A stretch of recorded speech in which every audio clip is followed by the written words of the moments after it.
Assalamualaikum warahmatullahi wabarakatuh.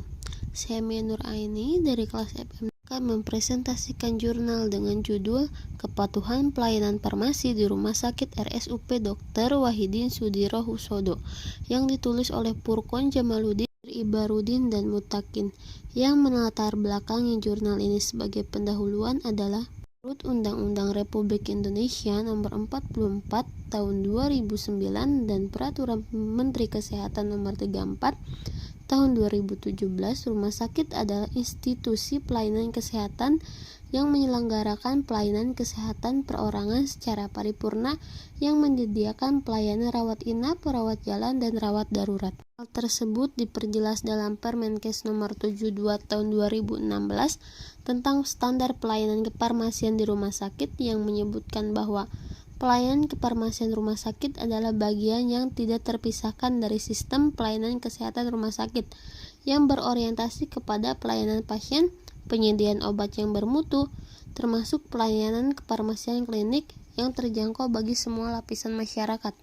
Permasalahan yang terjadi pada jurnal ini karena pelayanan farmasi klinik yang belum berjalan dengan baik. Selain itu, tuntutan pasien dan masyarakat akan mutu pelayanan kefarmasian mengharuskan adanya perubahan paradigma pelayanan dari paradigma lama yang berorientasi pada produk obat menjadi paradigma baru yang berorientasi pada pasien. Pelayanan farmasi klinik menjadi salah satu pelayanan yang berorientasi dan bersinggungan langsung dengan pasien.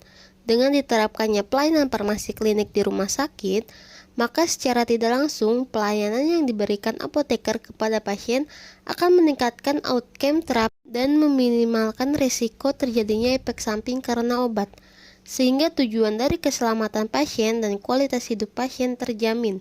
Oleh karena itu, perlu dilakukan kesesuaian standar pelayanan farmasi klinik untuk mencapai pelayanan yang bermutu dan berkualitas. Penelitian dari Amaranggana 2017 tentang pelayanan informasi obat yang efektif dari beberapa negara untuk meningkatkan pelayanan farmasi klinik memaparkan kondisi pelayanan kefarmasian terutama dalam bidang pelayanan informasi obat di berbagai negara guna memberikan solusi informasi obat yang efektif untuk diterapkan di Indonesia. Hasil penelitian menunjukkan bahwa sekitar 14% rumah sakit yang dimonitoring telah melakukan pelayanan informasi obat yang sesuai. 42% rumah sakit yang baru sebagian menerapkan pelayanan informasi obat, dan sekitar 44% rumah sakit belum menerapkan pelayanan informasi obat.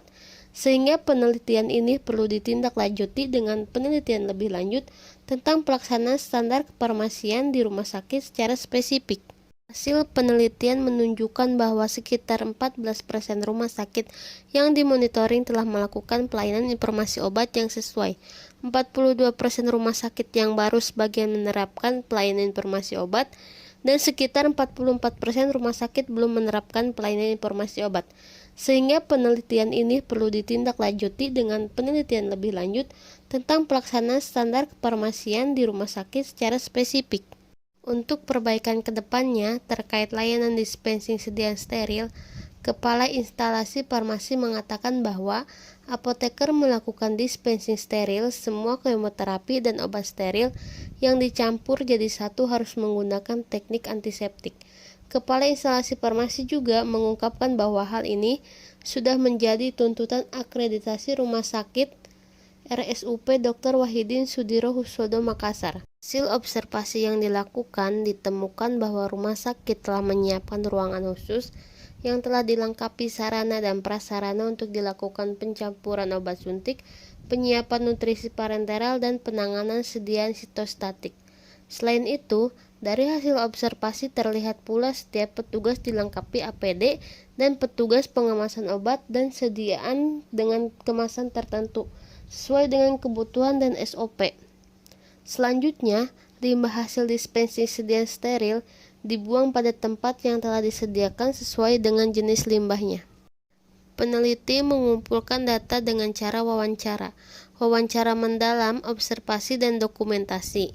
Adapun informan penelitian adalah Kepala Instalasi Farmasi, penanggung jawab pelayanan informasi obat, penanggung jawab Depo Lontara 3, apoteker, dan pasien. Teknik analisis data yang digunakan untuk mengolah data kualitatif berupa data observasi, dokumentasi, dan wawancara adalah analisis interaktif.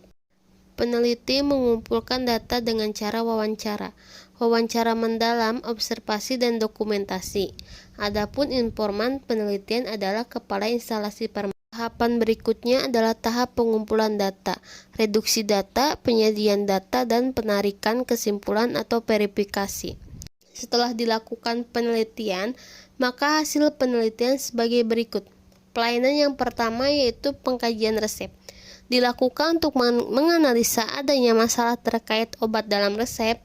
Pengkajian resep dilakukan dengan melihat secara administratif, farmaseutika, dan klinis. Kepala instalasi rumah sakit mengatakan bahwa apoteker di rumah sakit ini selalu melaksanakan pengkajian dan pelayanan resep setiap kali menerima resep dari pasien, baik itu dilaksanakan di depo-depo rumah sakit maupun di satelit jalan. Informan lain mengatakan bahwa dalam wawancara mengatakan bahwa apoteker harus menanyakan kepada pasien riwayat penggunaan obat sebelumnya.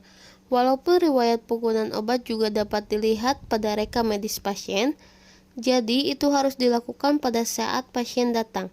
Selain itu, riwayat alergi pasien juga tetap ditanyakan walaupun pada saat dokter melakukan asesmen itu sudah terkaji, tapi dari pihak farmasi juga tetap harus melakukan pertanyaan itu kepada pasien.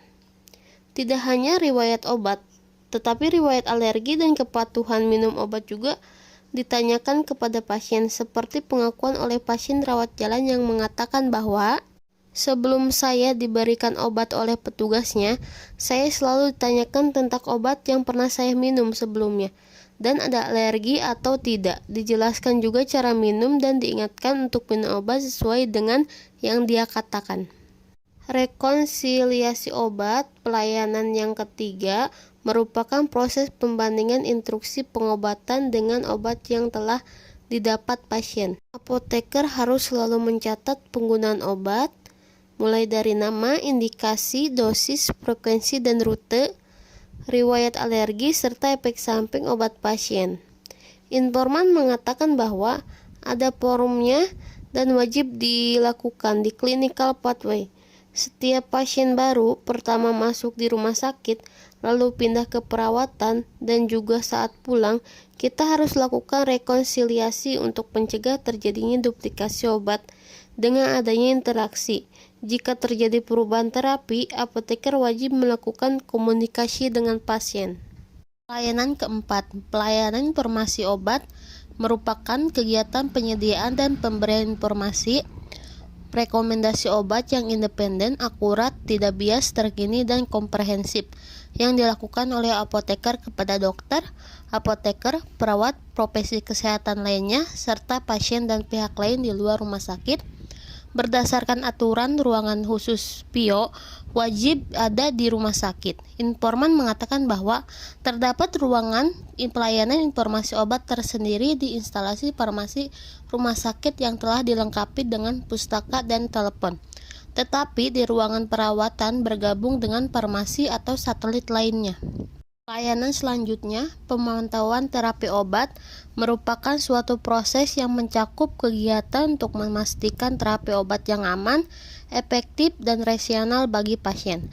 Informan mengatakan bahwa apoteker selalu proaktif dan kritis terhadap penelusuran evidensi based medicine untuk memastikan bahwa obat tersebut merupakan obat yang terbaik digunakan kepada pasien sesuai indikasi sehingga tidak terjadi kesalahan.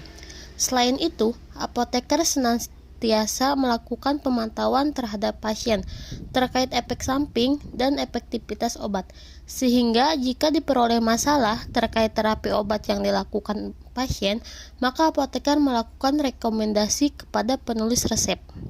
Pembahasan dalam jurnal ini, adapun cara apoteker di RSUP Dr. Wahidin Sudirohusodo Makassar memastikan bahwa resep yang diterima sudah lengkap dan jelas, yaitu dengan membuat format resep yang telah dilengkapi dengan kolom telaah resep farmasi di ujung kanan lembar resepnya.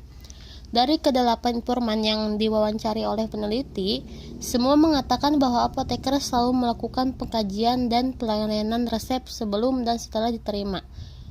baik itu dari pihak pasien yang menerima resep langsung dari dokter dan juga sekaligus sebagai pihak memberikan resep maupun pihak apoteker yang menerima resep dari pasien.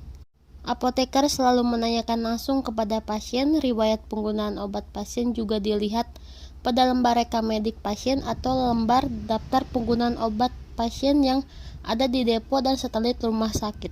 Rekonsiliasi obat dilakukan untuk mencegah terjadinya kesalahan obat, seperti obat tidak diberikan, duplikasi obat, kesalahan dosis, atau interaksi obat. Kesimpulan yang peneliti berikan adalah, dari ke-11 parameter pelayanan farmasi klinik yang ada di RSUP Dr. Wahidin Sudirohusodo Makassar, telah melaksanakan 11 parameter dengan baik, walaupun masih ada beberapa parameter yang belum berjalan dengan optimal. Di antaranya masih ada penulisan resep yang tidak jelas terbaca, pemanfaatan sarana ruangan pelayan farmasi obat yang belum maksimal karena ketidaktahuan pasien dan tenaga kesehatan lain, tidak adanya ruang konseling khusus, serta pelaksanaan visit yang belum menyeluruh dilakukan karena keterbatasan sumber daya manusia dibandingkan dengan jumlah pasien yang ada di RSUP Dr. Wahidin Sudirohusodo Makassar. Demikianlah presentasi yang saya berikan mengenai jurnal kepatuhan pelayanan farmasi klinik di Rumah Sakit RSUP Dr. Wahidin Sudirohusodo Makassar. Terima kasih. Wassalamualaikum warahmatullahi wabarakatuh.